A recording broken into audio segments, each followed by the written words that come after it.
vida hoje. E a vós outros que outrora eres estranhos e inimigos no entendimento pelas vossas obras malignas. Verso 22. Agora o que é? Agora, porém, vos reconciliou no corpo da sua carne, mediante a sua morte, para apresentar-vos perante ele santos, inculpáveis e irrepreensíveis.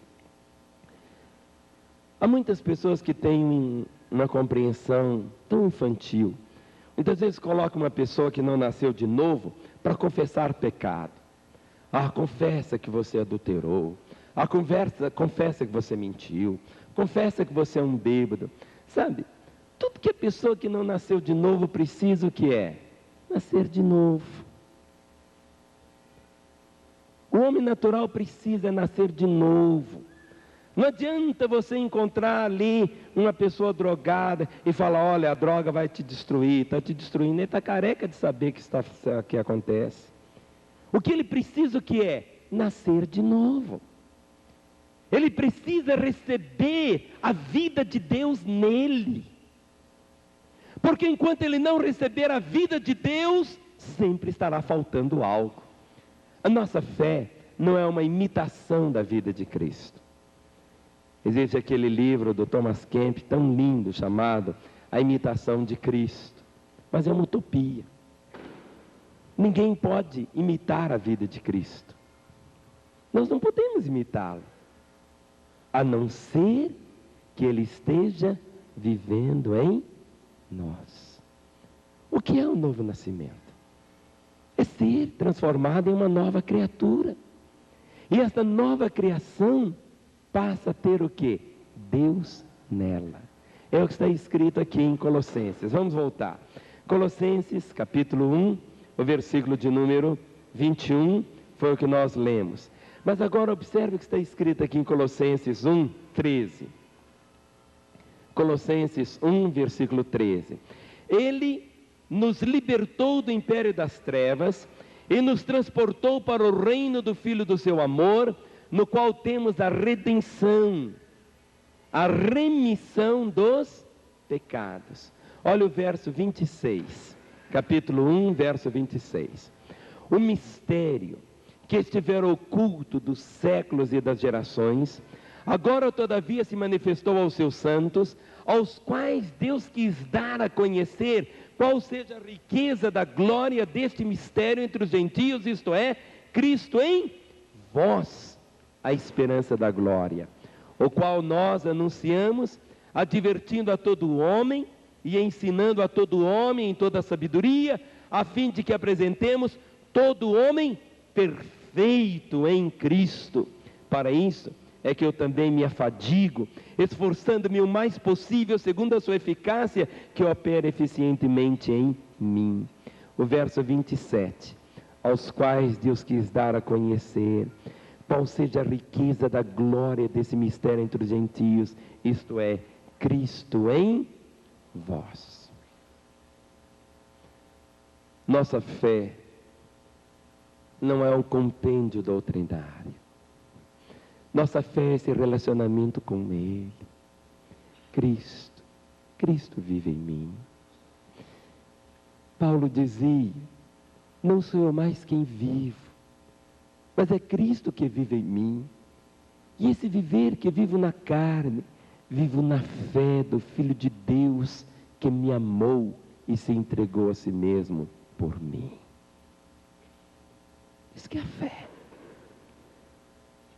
No momento que você veio para Jesus, se você nasceu de novo, se você passou a ser uma nova criação, naquele momento, Deus te declarou justo e te deu autoridade para estar diante dele, sem culpa, sem condenação e sem o sentimento de inferioridade.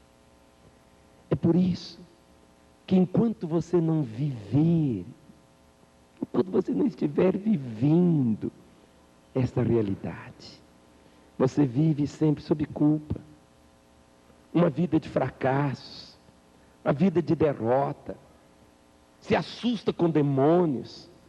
O diabo dá um grito e você teme. Mas quando você começa a perceber realmente o que está escrito na palavra, voltando aqui para 1 João, vamos ler o texto aqui em 1 João. 1 João capítulo 5. 1 João capítulo 5, o versículo de número 13. 1 João capítulo 5, verso 13 diz: estas coisas vos escrevi, vamos ler de novo. 1 João 5, 13. Estas coisas vos escrevi, a fim de saberdes que tendes a vida eterna, a vós outros que credes em o nome do Filho de Deus. Meus irmãos, a vida eterna é a própria vida de Deus. Vida eterna não é uma quantidade de vida. Vida eterna não é aquilo que algumas pessoas falam: quando nós chegarmos lá no céu, eu vou perguntar para você, há quanto tempo você está aqui? Aí a pessoa vai dizer assim: eu estou aqui há 2 trilhões de anos, há um tempão que eu estou aqui. Vida eterna não é uma quantidade de vida. Vida eterna é uma qualidade de vida. É a própria vida do Senhor impartida em nossa vida.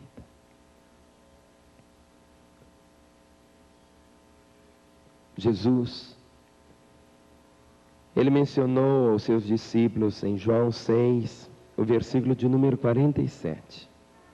João capítulo 6, o verso de número 47, ele diz: em verdade vos digo, quem crê em mim tem a vida eterna. Em verdade vos digo, quem crê em mim tem a vida eterna. Vida eterna é o quê? Quantidade de vida? Vida eterna é um lugar onde o relógio, o ponteiro anda tão devagarinho? Não é isto. Vida eterna é a vida de Deus em nós. Passamos a ser participantes da natureza divina. Por isso que Saulo, quando no caminho de Damasco teve um encontro com o Senhor disse: Saulo, Saulo, por que me persegues? Mas Saulo estava perseguindo Jesus ou os discípulos de Jesus? Na cabeça de Saulo, ele estava perseguindo quem? Os discípulos, homens de carne e osso.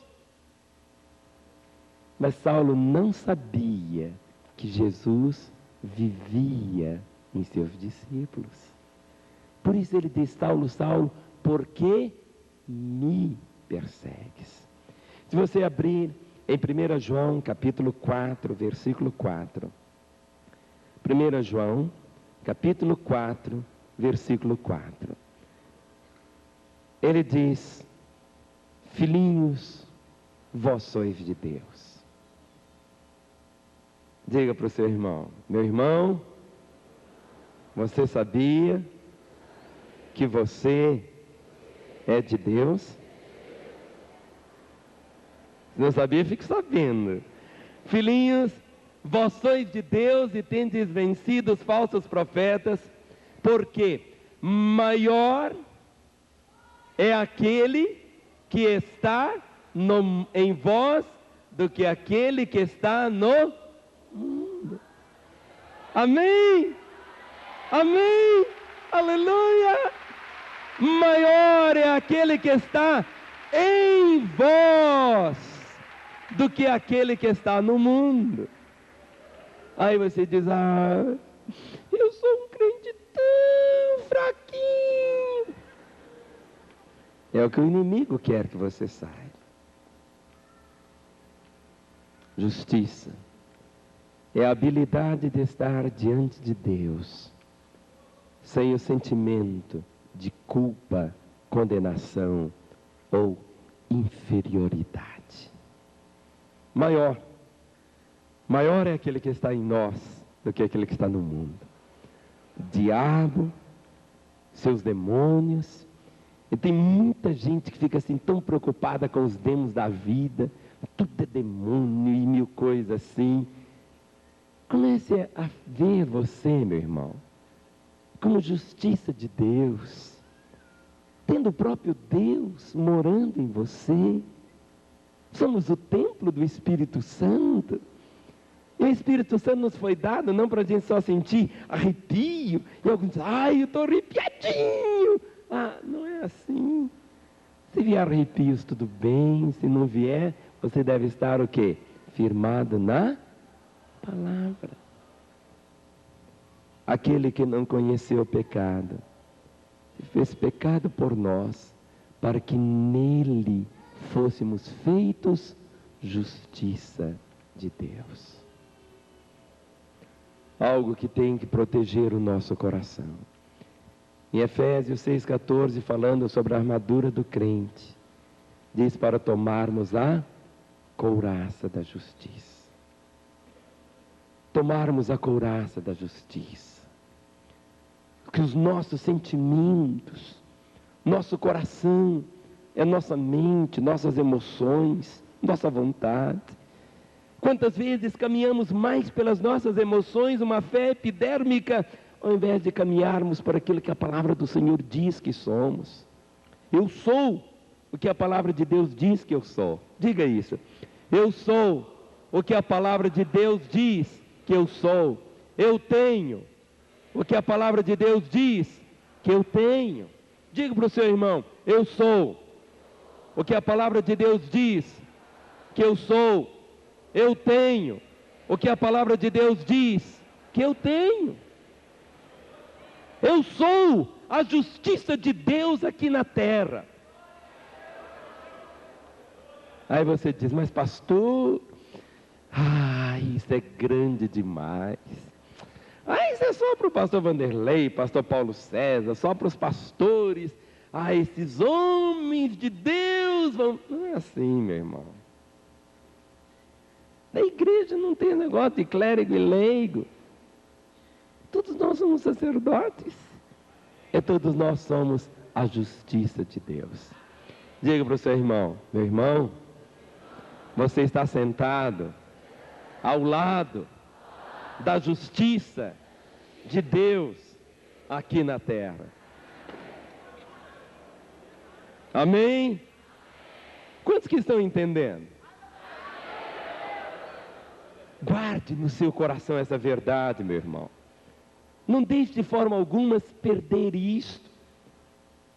No Velho Testamento, todo o esforço levava as pessoas a serem e continuarem sendo servos. Na igreja, a igreja é formada só por novas criaturas. Se alguém não nasceu de novo e está na igreja, as coisas não batem.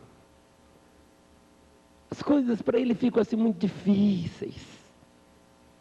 Meio obrigação, meio dever. Ele não consegue, não flui, falta algo. Toda confusão em casamento, em brigas, dificuldades, confusão de pecado. Porque as pessoas receberam uma ideia satânica dizendo, você tem que pecar. Você tem que pecar. Tem que pecar nada, meu irmão. Você pode passar um dia inteiro sem pecar. Você pode passar a semana inteira sem pecar. Você pode passar um mês inteiro sem pecar. Mas pastor, só Jesus é que não pecou. Mas onde que está vivendo Jesus hoje? Porque para você pecar, você tem que manietar Jesus. A Bíblia fala muito sobre a consciência na justiça. Eu quero que você abra comigo aqui em Hebreus, no capítulo 10. Hebreus, capítulo 10. Hebreus, capítulo 10. O versículo de número 1, Hebreus, capítulo 10, de 1 a 4, diz: Existe hoje algumas pessoas que querem fazer uma volta ao judaísmo, ou seja, de igreja não tem nada a ver, irmãos, com judaísmo. A igreja é outro povo, é